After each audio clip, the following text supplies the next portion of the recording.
வருஷமா திமுகவோட கால நக்கி கழுவி குடிச்ச வெறும் ரெண்டு சீட்டை ஜெயிச்சிட்டு துணை முதல்வர் பதவி வேணும், அமைச்சர் பதவி வேணும் அப்படின்னு பேரம் பேசிட்டு இருக்கீங்களே, உங்களுக்கு எல்லாம் அசிங்கமா இல்ல? அரசியல்லாம் உங்களுக்கு வெறும் வியாபாரமா போயிடுச்சா? அனைவருக்கும் வணக்கம். இன்னைக்கு நம்ம தமிழ்நாட்டுல ஒரு பெரிய புரட்சி உருவாயிருக்கு.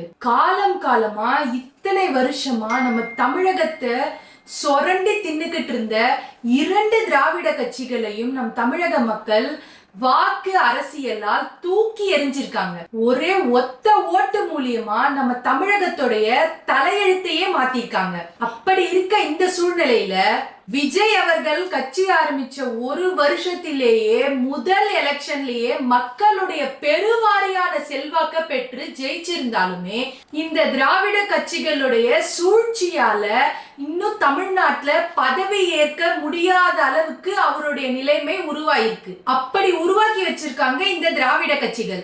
நான் தாவேகா உறுப்பினர் கிடையாது, இருந்தாலும் தமிழ்நாட்டுடைய சாதாரண மக்கள்ல ஒருத்தியா இப்ப உங்ககிட்ட நான் பேசிட்டு இருக்கேன். இவ்ளோ வருஷமா எதிரெதிரா நடிச்சிட்டு இருந்த கட்சிகள் கூட இன்னைக்கு ஒண்ணு சேர முயற்சி பண்ணிட்டு இருக்காங்க. இத்தனை வருஷமா திமுகவோட கால நக்கி கழுவி குடிச்ச வெறும் ரெண்டு சீட்டை ஜெயிச்சிட்டு துணை முதல்வர் பதவி வேணும், அமைச்சர் பதவி வேணும் அப்படின்னு பேரம் பேசிட்டு இருக்கீங்களே, உங்களுக்கு எல்லாம் அசிங்கமா இல்ல? வேற ஒருத்தவங்க வந்து நல்லது செஞ்சா உங்களுக்கு ஏன் பொறுக்கவே மாட்டேங்குது? அரசியல்லாம் உங்களுக்கு வெறும் வியாபாரமா போயிடுச்சா? தமிழகத்துக்கு யாராச்சும் ஒரு புதிய ஆள் வந்து நல்லது செய்யட்டுமே, இந்த தலைமுறை ஒரு நல்லதை பார்க்கட்டுமே.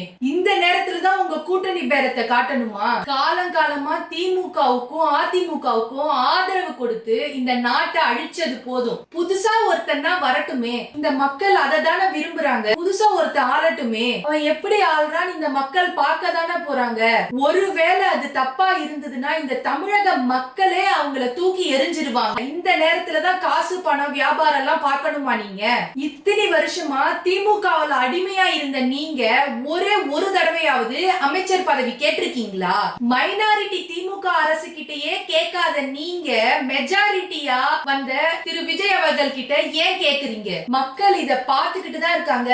உங்களுடைய கூட்டணி வியாபாரத்தையும் வாட்ச் பண்ணிக்கிட்டு தான் இருக்காங்க. ஏற்கனவே விஜயகாந்த் அழிச்சீங்க, விஜயகாந்த் அழிச்சது போல நாட்டையும் அழிச்சிட்டு இருக்கீங்க.